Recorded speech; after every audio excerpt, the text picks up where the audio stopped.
Why don't you intro our guest there, DJ? Guys, we got a special guest today, man. We got Eli Wehbe. That was pretty good. That's good. How do you say it?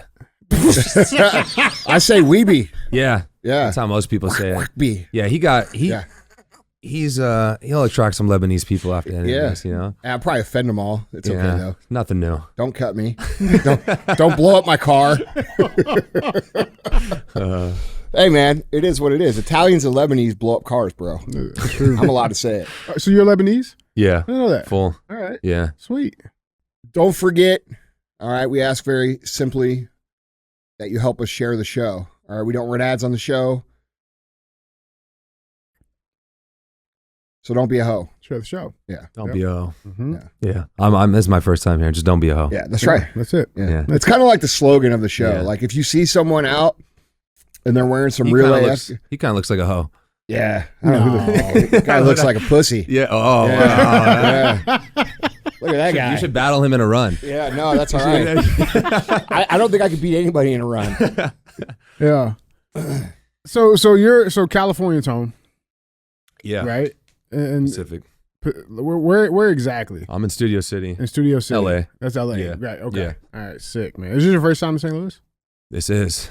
This will probably be the only reason I came down here. Really? Yeah. I mean, we've talked about it before. You said it's hard to get people to come out here. It is. No, well, dude, it's hard to get in here. Like they eliminated all our direct flights. Mm-hmm. They're trying to isolate the world's most dangerous city. I mean, it makes sense. It does make sense. No, our airport here sucks. They're trying to encapsulate the crime. You know what I'm saying? Keep it from spreading. So they cut all our flights. That's it. It's nice though. From what I've no, it's around, cool. We're it's just nice. teasing. No, St. Louis is a good spot. Yeah. There's good people here. There's great people here. Yeah, for sure. Andy's here. You're here. Yeah. It's got to be all right. Yeah.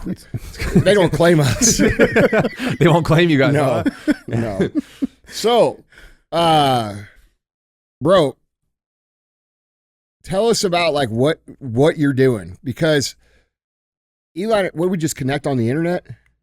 You met me at a club I was partners in, maybe like in 2017, but both of us don't really remember it. The only reason why I remember it is because we had one DM on Instagram. Yeah. That when you came out, after you came out that night. Well, and then I guess, I probably must have been having a good time. Maybe so. But, you know, my man right here is out there, one of the top runners in the world. He's running, what did you run? 200, 300? 256 miles in this last race. Yeah. It was 40,000 feet of climb. That's on insane, the mountains. Dude. Yeah. So how'd you get into this, dude? I was in the nightclub scene, nightlife hospitality for a long time. Went through a up situation, got accused of things I never did, wrote a whole book on it. My story's on the internet. You guys want to go read about it, it's there. And got sober during that time. And when I was writing my book, I never read a full book in my life until that time. And I picked up like this guy, Rich Roll's book, and picked up Goggins' book. Mm-hmm. And then I read like maybe 30 books in the next couple of months. And then I was kind of like, if these guys can run 100-mile races, I can do this shit. So then that triggered me. And then I started just running 100-mile weeks on my treadmill for like 9 months straight. And then that next year in 2021, I did my first ultra marathon. It was a 50K, and then just worked my way up from 50K, 50 miler, 100K. So when you say 100, so how much were you running when I wasn't before? Yeah, like when a marathon before.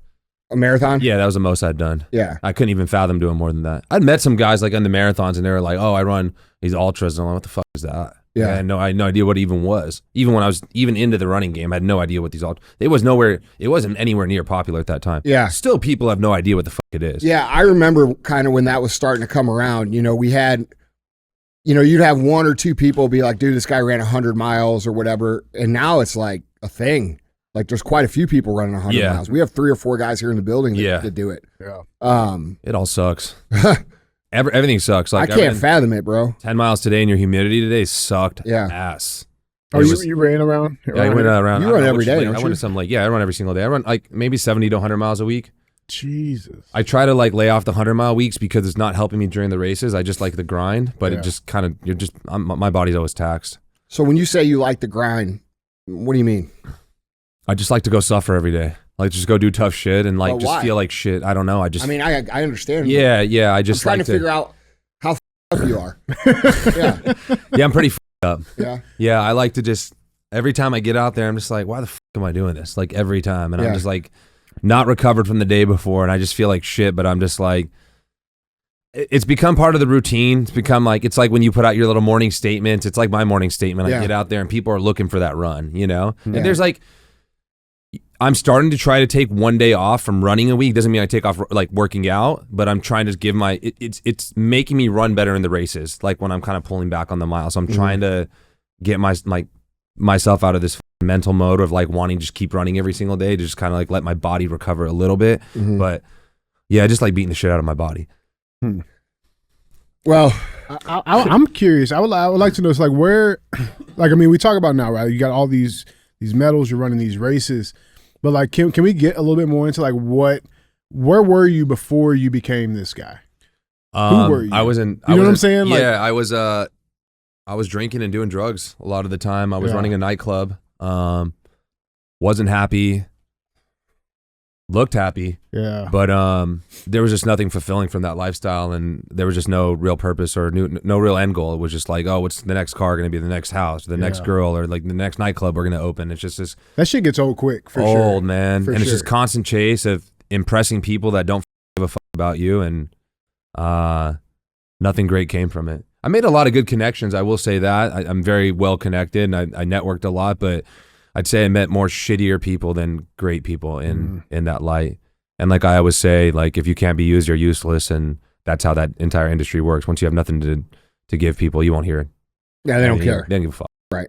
I mean, dude, I think that's just people in general, man. You know, if people can't get something from someone, they're almost invisible. Yeah, but I feel like people that have things, they value like a real friendship with somebody or a real connection with somebody, because we don't need anything from those people, correct? Yeah. Yeah, I think so. I mean, look, dude, we had an office in LA for a long time, and I was, I knew a lot of people out there, and it was very much so how you describe, but also like I feel like that's just the nature of human beings. I don't necessarily know that it's like the LA scene. I think it's just people. I think people, when they think that they can get something to get ahead, they will play that role, and when they can't, they won't. And I think it's just an opportunist thinking that comes from our culture. We don't have a very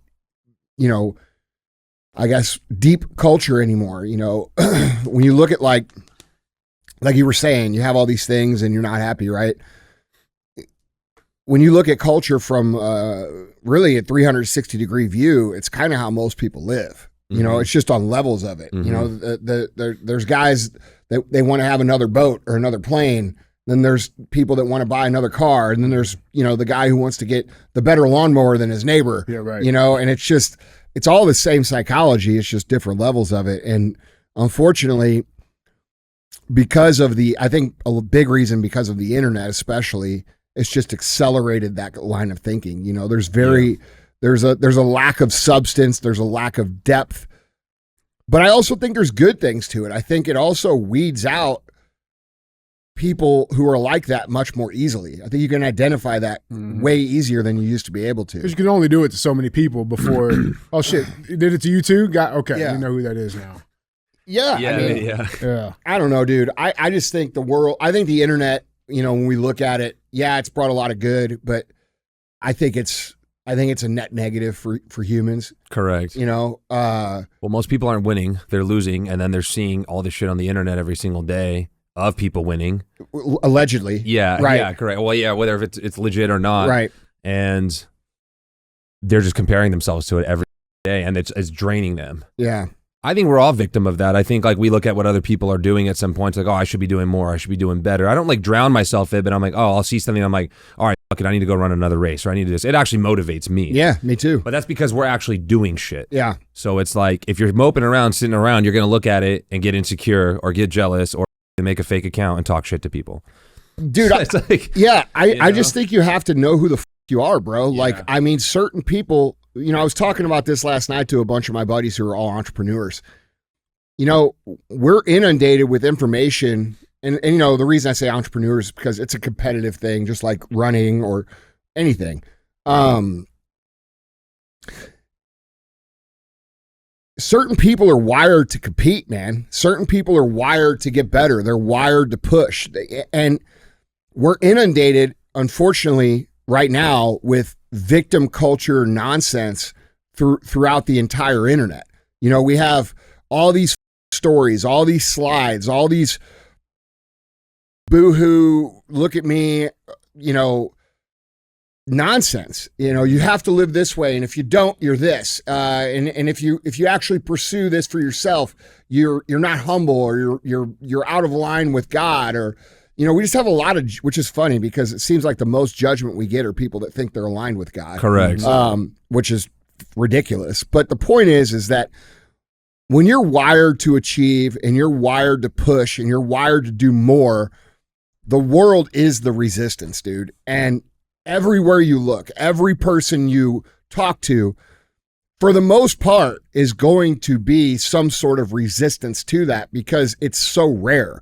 It is so rare to be somebody who wants more, who's driven for more, who wants to achieve, that the rest of the world that you identify with is not going to get it.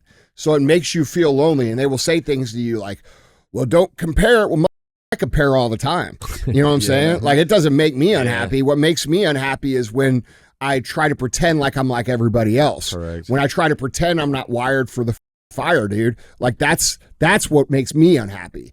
And it took me a long time to realize that, man. You can see that too, like with like what mainstream culture relates to, bro. Like, I saw this post the other day, and they were talking about like Taylor Swift, right? They're like, you know why people like Taylor Swift? It has nothing to do with her lyrics or her music at all. And like, it laid out like her background, like all the ex-boyfriends, she's not married, and like, you know what I'm saying? Like, she's going, like, went through all this thing. It's like, that's what her fan base relates to. They relate to the woman Taylor Swift is, not necessarily to the music or anything. And I think that in the same convo of like just success, like, people don't relate to it. So it's like, you can't look for any type of support or anything from everybody that's not really doing it. Well, I also think, dude, that like, you know, take Taylor Swift as a great example. She talks about her losses. She talks about the shit that goes wrong. And dude, like you said, most people are struggling. Most people are losing. Yeah. And when someone talks about that, who's actually winning, it makes winning seem more achievable for them in some way, shape, or form. Right? Like, yeah, I can have relationships not work out. Yeah, I can have bad breaks, and I can still end up in a good spot. And that's a big problem with the internet, dude, because the internet, these people don't share their They make it seem like it's super easy. Yeah, bro. They make it seem like it's super easy. It's you know, because their own ego can't handle people seeing any sort of like cracks or weaknesses. When in reality, dude, we all know, bro. Like, we all know this shit ain't easy. So I just think if people were a little more honest and transparent, it would help a lot of people. Yeah, 100%. Yeah. We got to question the winning now too. Huh? You got to question the winning now too. Like, is that person act like to that point? Like, they're only showing you the good shit. So Yeah, like, you don't even know if 100%. that's Well, usually those people aren't, because They're just capping. yeah, because bro, anybody who's actually winning knows the price that has to be paid to win. And they respect those losses. They respect the people who are willing to take the L's and continue to move. And that's not something that happens with people who haven't won. People who haven't won, that posture as if they won, they pretend like it was easy and that they're special and that they have this skill that no one else has, because they don't understand what winning's really about. You know what winning's really about? It's about getting punched in the dick over and over and over and over and over and over and over and over and getting back up every single time. Yep. That's what the it's about. And then learning how to move like an inch so you don't get hit quite as hard. Hurts you know, a little less. like that's what it's about. And you know, people who don't really go through it, they misrepresent it, and it's very obvious to people who have. So I don't know, man. I you know, I think we were talking in the locker room, dude. I think a big problem in culture right now is that people think there's people who are wired for hard things, and then they think there's people who aren't. And the people who aren't talk about, you know, you need to have more balance and you need to take it easy and you need to like be like us, right? And you're getting too out there and you're not humble and all these things. And then when you look at those people, they're very unhappy. Not winning. No, they're miserable. Yep. And so all it is a lot of miserable people saying, hey, you know what? It would make me more comfortable if you were like me, right? And the thing is that they miss is that every single human being, whether they admit it or not, is wired for achievement in their own way. They're wired for the pursuit of a mission, of a potential, of something that matters in their own way. And when I think when human beings don't pursue something like that, they end up in a place of being completely miserable, like a superficial existence. Correct. Like you were talking about earlier. Yeah. Like you can have money, you can have cars, you can have a house, you can have girls, you can have all this shit. But if you don't have a real purpose that you're trying to pursue, it's going to always feel empty, you know? And I think people don't really understand or at least don't give themselves enough credit for what they're actually capable of and built for. Correct. And if you guys would like I mean, I know our audience gets it, but like if people would step out and do some shit, they'd realize they're a lot happier doing shit than they are sitting on the couch. That's real, man. Yeah. You know? That's I think sometimes the people that are in it, like I was saying before, like I didn't know any better at that time. I thought that's what like I was supposed to be doing. Well, that's what they tell you. Yeah. That's what the world tells you. That's the Hollywood dream. Yeah, right. Exactly. Get rich, get famous, get bitches, party. Miserable. Yeah. It's shallow shit, dude. Yeah. So what was the piece that got you to like, all right, this is not good no more? I'll kind of just give you a small rundown that kind of went down. I think that I wrote about in the book, basically. And this is the book, by the way, guys. Correct. If you're listening on audio, Mask. Basically, long story short, a girl left my house with 3 other people, went and after partied somewhere else after they were partying at my house, and then the girl overdosed at the house like 5 hours later, which I wasn't present at. I didn't give her any drugs. I wasn't doing anything with her, nothing. I got twisted into the story because when the investigators came to me, I had locker room talk in my phone, but I didn't do anything to the girl, so I didn't delete anything. So I was like, hey, I'm just going to be honest. I'm going to give you everything. And I gave it to them, and they were like, okay, cool, you're good. Well, now they have all the screenshots of all my locker room talk. So that goes into a police report. Parents get a hold of that. They put out a civil lawsuit and twist all of my texts. I have nothing to do with their daughter pretty much, and made me look like a scumbag. And that's how I got twisted. And then I went through like a whole cancel culture situation in 2020 when they were bullshitting us with all the COVID stuff. And that's when everyone was scared, locked in their house. It was like April 1st. It was like right around that time. And then no one had anything better to do. I don't think the word cancel culture even existed then. And it was a shitty week or two, man. It was like, I looked in the mirror and I was just like, this is what it looks like to feel like I want to kill myself. You know, I wouldn't do it, but like I felt it. You know, I felt it, and I felt like I was the most loved guy in LA to the most hated in the matter of a day. Yeah. Over something I didn't do. And I looked at it and I was like, damn, they did a good job. Like this is like, I don't know how the fuck I'm going to bounce back from this. And that's kind of what started it. I got sober since then, since my birthday, April 14th, and been sober like 5 years and 3 months now. Then that's awesome. Had a friend come by and was like, yo, you should write a book on your life. You lived a fucking insane life. You ran the best nightclub. You're friends with all these celebrities and influencers. Like, people would want to hear about this. And I'm like, fuck this industry. They all turn their back on me. I'm going to fight about it now. But I did a very good job with the book. I kind of shitted on myself without having to shit on anybody else or the industry.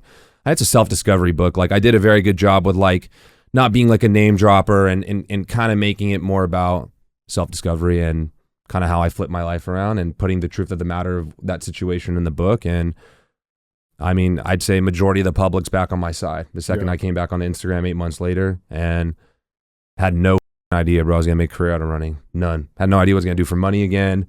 Nothing. But I did decent enough for myself to live pretty good for a while where I could figure it out. And I just kept running and kind of posting about it. And then me and Andy connected, and yeah, everything kind of, last year was kind of the time where like, I was like, maybe I'll go back to opening a restaurant or whatever. And then it was like, you know, the saying goes, it's like, right, when 99% of the people drop out and you just stick to it, everything flipped for me and just started getting sponsors and brand deals. And now I'm doing better than I was in nightlife. Really? Yeah. That's awesome. Yeah.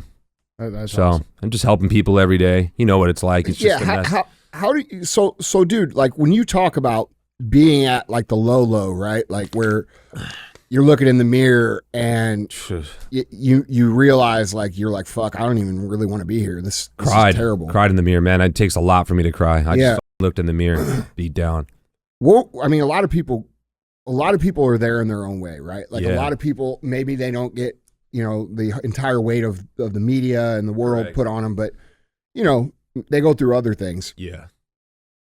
What would you say to those people who are trying to, who might be in a situation like that where, they feel the pressure coming down on them, dude, and they're like,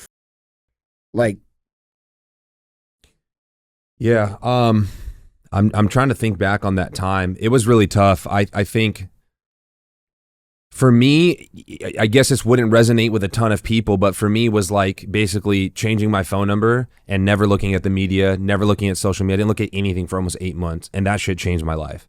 And I think once I stepped away from that, my whole perspective and mindset changed where it wasn't bothering me anymore. So I don't know if someone's going through it, and I think that does resonate with some people because people are shifting through social media all the time, and it's making them more upset or more depressed comparing themselves. But I don't know, man. You just got to keep going. Like, it's just because at the end of the day, you're not going to always feel that way. Like, I don't know. I probably wake up feeling like shit 5 days out of the week. 2 days out of the week, I feel good and I want to run. The other 5, I just have to push. And like, that's just the reality of life. Well, and then after you get that first hard thing done through the day, you're good. I bet you feel better. You're good. Right. Yeah. And I share that stuff all the time. Every morning I wake up, your page is awesome, dude. Yeah. It's I take a lot from it. Yeah. So I take a lot from your page. So it's like, we both write up shit every morning. So it's kind of like we're like wiener bros. Yeah. Yeah. Yeah. With motivation. Well, I am staying the night at your house tonight, right? Yeah. Oh, is that right? What? Yeah, you can't stay tonight. Wiener bros? Is that what we're doing now? Of motivation, I said. Oh, okay. All right. Yeah. Well, don't get jealous. No, I mean, it's Crazy. fine. Yeah. My boys are going to hear this and get jealous. Hold on. This is how me and my boys talk. They're like, Yeah, we keep it real, man. Yeah, Real gay. All right. Dude, that is a crazy story. Yeah, though, dude. It's my book's very entertaining. It's every time like someone's like, oh, and they're like, holy shit, that because I pretty much just whack down the curtains on nightlife, and no one that knows how nightclubs work or operate and how they are, and like just the reality of the people in it. I talk about all of that, and I talk about like a relationship. It can resonate with anybody. Like a 7-year-old lady can read my book and resonate with something in my book. Yeah. So people are thinking it's just either going to be running or nightclub, and it's not. It covers everything. You know. How have you handled? I guess because you're still kind of geographically right. Like you're in the area. Does that? Oh, majority of that scene, they love my comeback. Yeah. Yeah, they love it. I'll still go out every once in a while. Mm-hmm. I still talk to a lot of the people in it. I'll go out if there's like a birthday or something like that. I don't miss any of that shit, man. Yeah. Everyone's running around up, and like it's just everyone's doing the same shit. And we're all getting older. I'm 37 now. It's the same shit, man. I started when I was like 17 years old almost. Like it's just. That's a lot longer than me. Like, dude, I started bouncing in bars when I was 17. You're kind of around this. So I was in the nightlife scene, and like, bro, it's the same people every weekend. It's sad when you drinking the same drinks. Shit. I'm just like, dude, like what? Like, I don't judge, man. It is what it is, but I'm just kind of like, I know they're not happy because like every time I see them, I'll make a joke like, yeah, we're gonna relapse tonight. They're like, oh no, we look up to you, bro. Don't do that, And I'm like, just kidding, guys. Like, yeah, I'm like, relapse tonight, and they're like, no, we're just kidding. They're all up. They're like. No, don't do it, bro. We want to see you run in the morning. Like Frozen. Yeah, man. There's not. It's different, dude. I did that too. I was in the bar scene forever and ever and ever.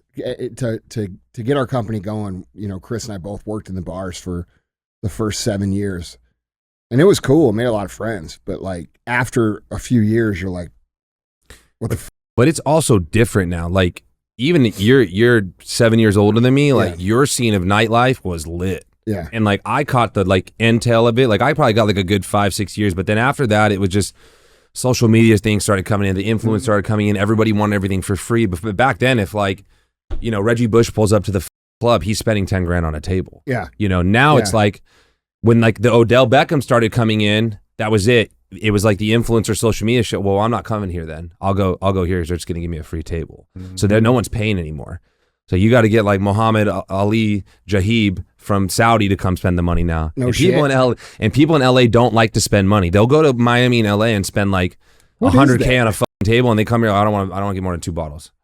You know, this is how it was. It's like the culture in LA. They hated it. They hate spending. But is the nightlife still going? Yeah, but it's dead. They're not making a lot of money. No, I still talk to everybody. Yeah. Yeah. It's like it's I don't think people are drinking as much as they used to. doing either. drugs. Yeah. Really? Yeah. The younger the generation like 20, 21, 22, 23, they're doing drugs. They're not in alcohol. The alcohol people are like What kind of drugs? 2C is like the thing that people are doing. It's What's like that? this pink powder. I don't know. It's like this pink powder and maybe it has like Molly and ketamine and some other shit in it. I don't know what the fuck it is. Jesus. I don't know. That's fucking crazy. Dude, I miss the It's good they old got days. the Diddy case has it. They pulled them out with all the pink powder. They just call it the pink powder. It's funny. Is that what's it called? 2C? 2C, yeah. 2Cs. I never heard of that. Dude, just bring back the good old days. Just pure cocaine.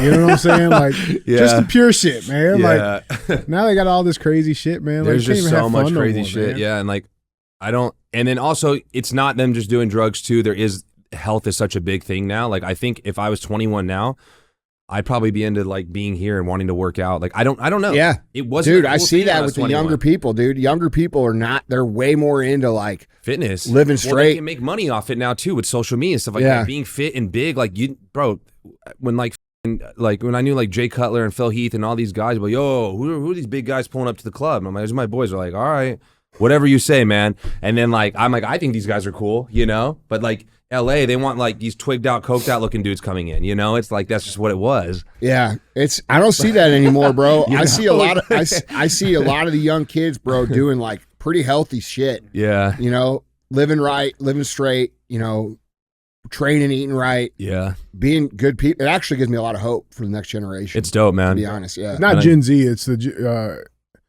yeah, I guess it would be I'm Gen Z. millennial, Yeah, right? Yeah, I'm we're millennial. Yeah. Well, how old are you? I'm 30. Oh, you're 30? Yeah. How old do you think I was? Kid in here, man. He can be your son. Yeah, I know. How old do you think That's I was? crazy. I don't know. Maybe like my age, 35, 37. I'm 37. I tried to throw 35 in there, but try to knock off 2, you know? Yeah, but no, we're the same generation. Yeah. We're millennials. You're millennial too, huh? Yeah. I'm like I'm like on the edge. You're baby boomer, right? You're fired, right? This dude up. No, I'm You no, ever like fall on there's the show? boomers Yeah, and then like- there's the baby boomers and then there's is that not the There's Gen X in there too, mother. I wasn't no Andy I wasn't even I'm telling you right now, dude. I'm on the borderline. Bro. I'm right in the middle of I'm like the last of the X and the first of the millennial. Hold on. What are the generations Yeah. I'm a millennial. nicknames called? There we go. Technically. You're Okay, on so the border. there's the silent generation. I guess that's the old people.